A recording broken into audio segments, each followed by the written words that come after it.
So I will stop there and take it. I was just wondering, is that interest on the national debt, is that an adjustable or fixed rate at 3%? It's not. So when inflation comes up, it'll go up. Okay. And when it goes up, that's the problem right now. So if it goes from 7, so right now it's kept low because the Federal Reserve's been able to keep interest rates low. That's why this is important to us, right? I mean, when we talk about retirement, when we talk about Social Security, when we talk about Medicare, these are all programs that you've all paid into, all of us have paid into our whole lives, and that are essential programs in retirement. Social Security has been an extremely successful program, keeping seniors for years now out of poverty. And a vast number of seniors depend on Social Security as their only source of income. The reason why it's important for us to strengthen Social Security right now is because when you pay, I'm going to pick on you since you're the next generation, but as you're paying into this your whole life, I want to make sure it's there for you as well. And that's why we have to address these things.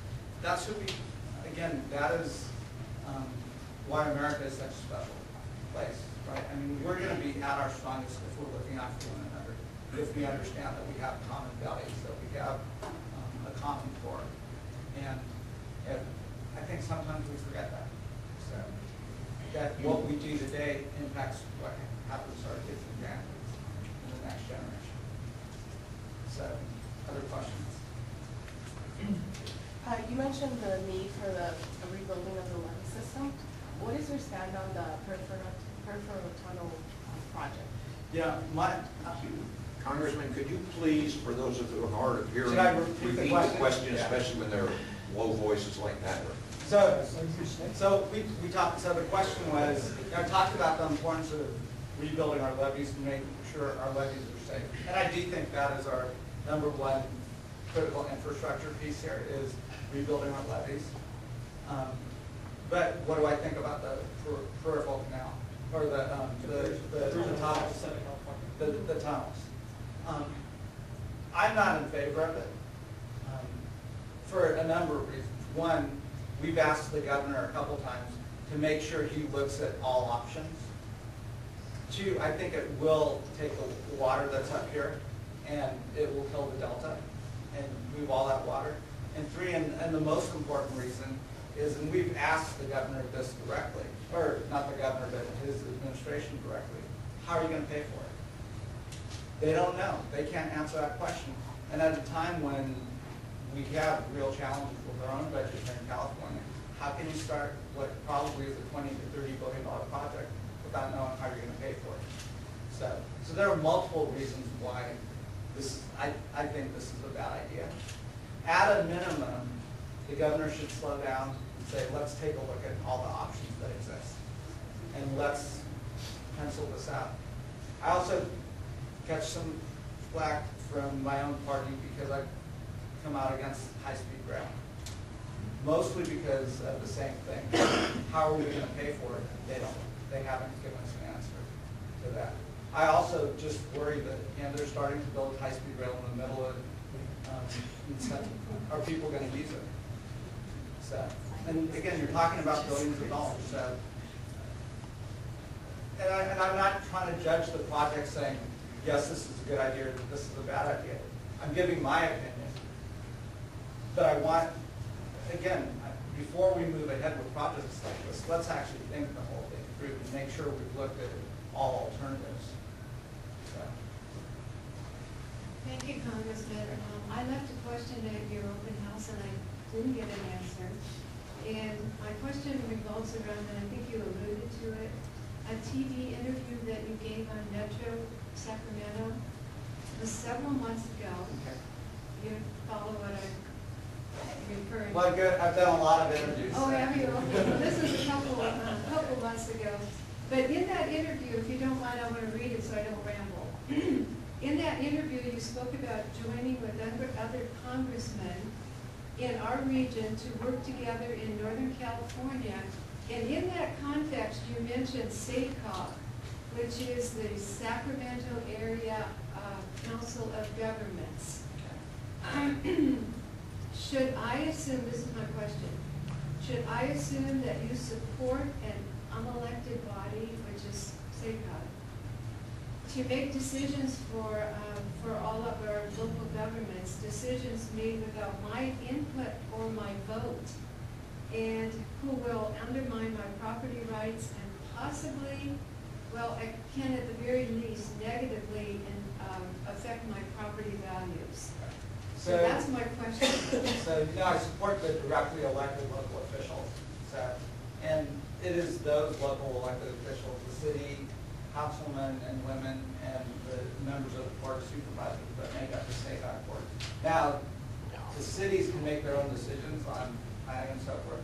What SACOG does is it allows them to come together and have a conversation, so we look at things from a regional perspective. But again, the folks that should be making the decisions are the folks that are actually getting elected. So I would bring it back to the reason why these events are so important to me, particularly for the folks that I represent. I work for you, right? So in this case, when you're making regional decisions and so forth, or local decisions, those are locally elected officials that should be making. But how do those you decisions. feel about the Sacramento Area Council of Governments? Well, so again, An unelected body. well, You're saying the members are, but. the folks that actually run SACOG, that make the decisions on the board, those are your locally elected individuals that come together. And then they're pulling transportation resources from the federal government, making decisions on how to use those resources. So ultimately, the ones that are accountable for those decisions are the local electeds, the folks that we're voting for. I don't know whether any part of this is federal yet, but what's your opinion or stand on the expansion of Mather? So there are a couple, it's not at the federal level.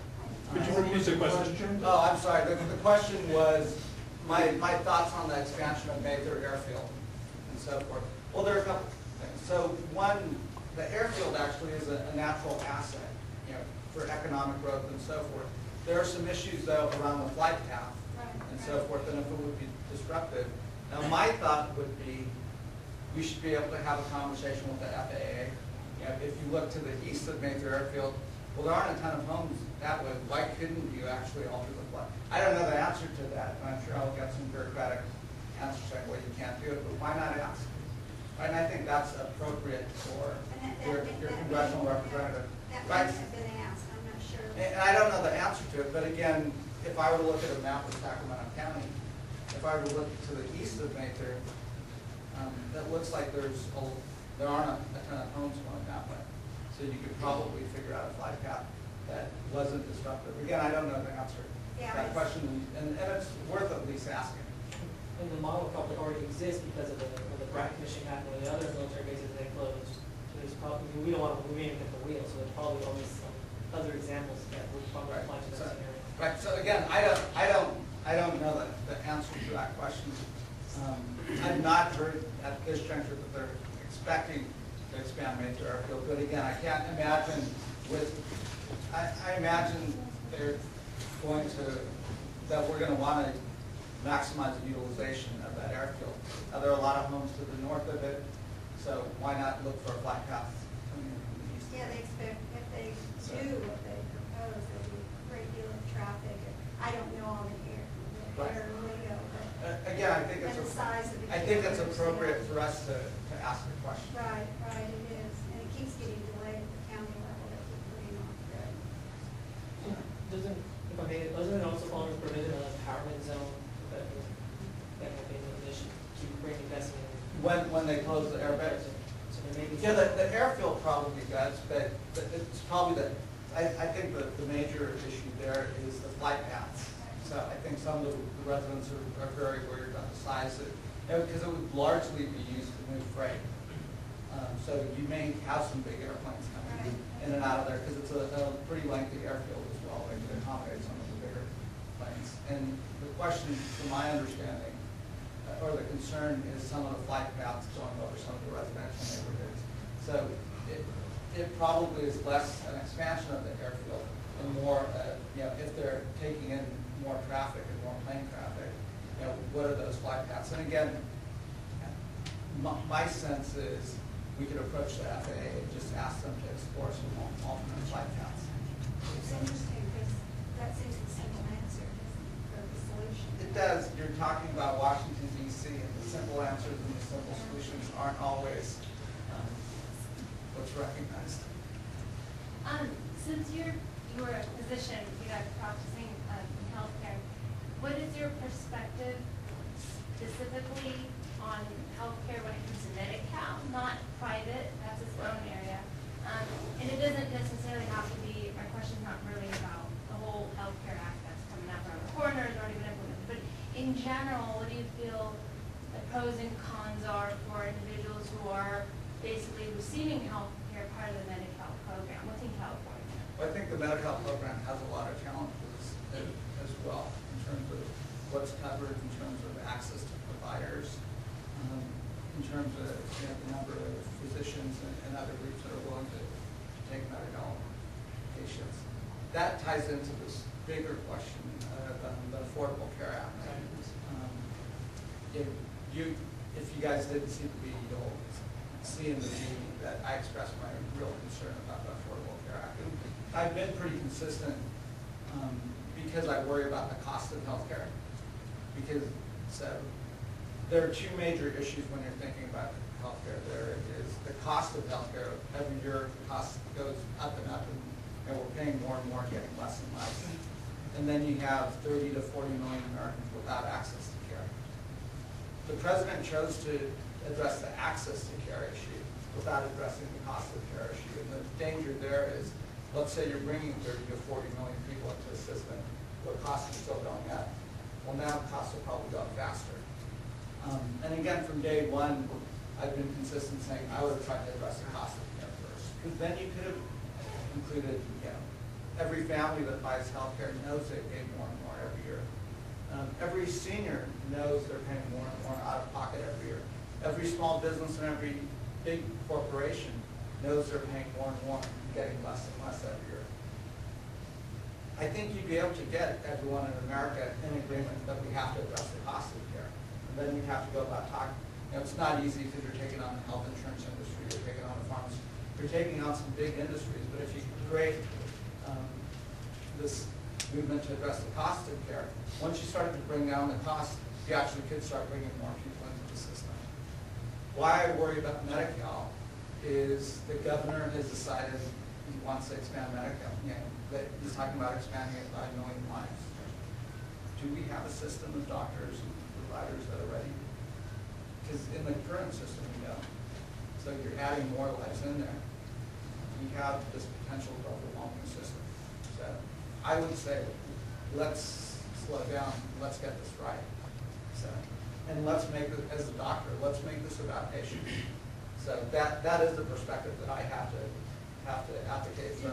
Sorry, do doctors choose to say, I want to be part of Medi-Cal, or are they, like, if they have their own? No, it's always a It's choice. Yeah, Okay. it's a choice. So the government's not gonna say, we need these set of these programs or whatever. Like Mercy doctors, now all you have to be part of Medi-Cal. No, it's a choice. It's just a Right, choice. it's still, and again, I'm a strong proponent of free market and competition and so forth. And I would say, if you create the right program, people will come in and they'll figure out how to make it efficient, and that's where efficiency will come from. I know that Congress has the best healthcare that taxpayers can buy. And I would like to know if there's any possibility that while they deal out all these cuts to the military and retired people and so forth, is there any possibility that they might cut their own benefits? So a couple of things. Leadership is leading by example. So the first thing Congress should do is, if they're expecting other people to go to the exchange, Congress done well better to go into the exchange. But will they? Right now, they're mandated to go into the exchange, and I will fight tooth and nail that they have to go into the exchange. Number two, again, sticking to that same principle, leadership is leading by example. And let me go on. I don't think sequestration as it currently exists is a good idea, but since it's law now, Congress you know, so I'm cutting 8.2% of my salary I know and that. giving it back. I know that. Because how can you ask someone else to make a sacrifice if you're not willing to make the sacrifice yourself? But they do. How, well, then I think you should vote them out, right? But I'm not, right? I mean, so I understand that sequestration is hurting seniors. It's hurting kids and so forth. So it's like, okay, well, if they're making it, I've got to make that sacrifice. That's why I voluntarily am giving 8.2% of my salary back. We also, so myself and Representative Ron DeSantis, who's a Republican from Florida, we've introduced a bill that cuts congressional salary 8.2%. Constitutionally, we can't cut it immediately, so we can cut it in the next Congress. So we've introduced that piece of legislation. Hopefully we'll get that passed. And that's not, the men and women in Congress are working extremely hard, but you don't ask the rest of the country to sacrifice first. Leadership makes the sacrifice themselves first. Right, this is about serving our country. I don't think we should be cutting veteran services. I think we should actually be increasing veterans benefits right now. I think these are men and women who served our country. They answered the call to duty. And when they return, we need to serve them with the same respect that they served us. You know, let's get our priorities correct again, right? I mean, again, when I talk about this dysfunction, this disconnect between Washington, D.C. and what's happening in the real world, it's real. And again, the only way we get back on the right path is if this is a government of the people, all of the people. So, let's go. Immigration reform is a big time right now in the White House, and there are estimated literally about 2 million people in the United States. Now, for immigration reform, what is your position on that? The question was on immigration reform. What are my thoughts and so forth? There's a bipartisan bill that's probably going to come out of the Senate. It has not come out of the Senate. You hear people talk about this gang of 8. So it has comprehensive immigration reform in there. So, you know, it addresses some of the folks that are here in an undocumented fashion. It addresses the folks that want to stay here, who came here as high-skilled workers and so forth. It addresses some of the family reunification. It is not a perfect bill by any means, but it does start to address things in a bipartisan way. There are things that I would consider changing in there. I do think, if folks come here, they get their education, and we spend our resources educating them. I'd much rather those folks be able to stay here, start their businesses, and build their companies as opposed to saying, okay, well now we've spent, thousands of dollars educating you, now you got to go home and start your business in another country. It just seems short-sighted in my mind. And then I think that, in terms of folks that are here, whether it's agricultural workers, folks that are in the workforce, we know there's a need for those workers. Let's create this workforce. Let's give them some rights and so forth. And over time, let's give them the ability to become citizens of the United States. And again, we're a country of immigrants. It is that wealth of various backgrounds of people coming together that kind of weaves our country together and makes us such a strong fabric. Because I'm going to digress for a second, but what is so great about the United States, and I do think the United States, or I know the United States is the greatest country on the planet, is because of that diversity, because of that perspective that's woven together. But here's what worries me and bothers me when I'm in Washington, D.C. The conversation is very different. It is a town that keeps talking about what we can't do. We can't do this, we can't do that, we can't do that. I didn't grow up in a country that talked about what we can't do. I grew up in a country where we always said, here's what we can do, we're going to go out and do it, and then let's go out and do it. And that's what we're starved for right now. I want to see the President of the United States come out and give us a vision. Tell us where we want to go. We're starved for it. I see it all over the place. We want to go fight for something. We want to fight for that future where we want to go. And we can do that. We just always have it on history, whether it was World War II, whether it was saying we're going to win the space race, whether it was Ronald Reagan saying we're going to end the Cold War. Let's get out there and let's start talking about what we can do. And then let's go out there and do it. And